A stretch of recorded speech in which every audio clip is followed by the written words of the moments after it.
નમસ્કાર, આપ જોઈ રહ્યા છો સ્પાર્ક ટુડે ન્યૂઝ. છોટાઉદેપુરમાં રથયાત્રા અંતર્ગત છોટાઉદેપુર પોલીસ મથક ખાતે શાંતિ સમિતિની બેઠકનું આયોજન કરવામાં આવ્યું. તમામ કોમના આગેવાનોની શાંતિ સમિતિની બેઠક મળી.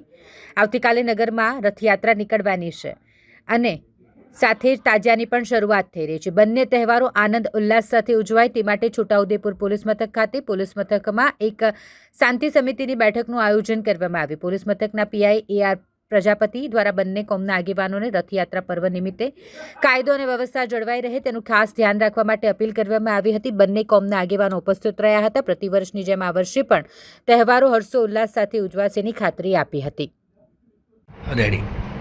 છોટાઉદેપુર ટાઉન પોલીસ સ્ટેશન ખાતે તારીખ 27/6/2025ના રોજ 10મી રથયાત્રા યોજાનાર હોય જે રથયાત્રા અનુસંધાને હિન્દુ સમુદાય તેમજ મુસ્લિમ સમુદાયના આગેવાનોની શાંતિ સમિતિ મિટિંગ રાખવામાં આવે અને રથયાત્રા દરમિયાન કોઈ અછની બનાવ ન બને, શાંતિમાં રથયાત્રા પૂર્ણ થાય તે બાબતે સમજ કરવામાં આવે અને તે બધાને સહકારની અપેક્ષા સાથે આ મિટિંગ રાખવામાં આવે જેમાં તમામે રથયાત્રા દરમિયાન કોઈ અછની બનાવ ન બને અને શાંતિમય પૂર્ણ થાય તે બધી બાંહેધરી આપેલ છે અને રથયાત્રા શાંતિમય પૂર્ણ થશે તેવી અપેક્ષા મિટિંગમાં પૂર્ણ કરવામાં આવે.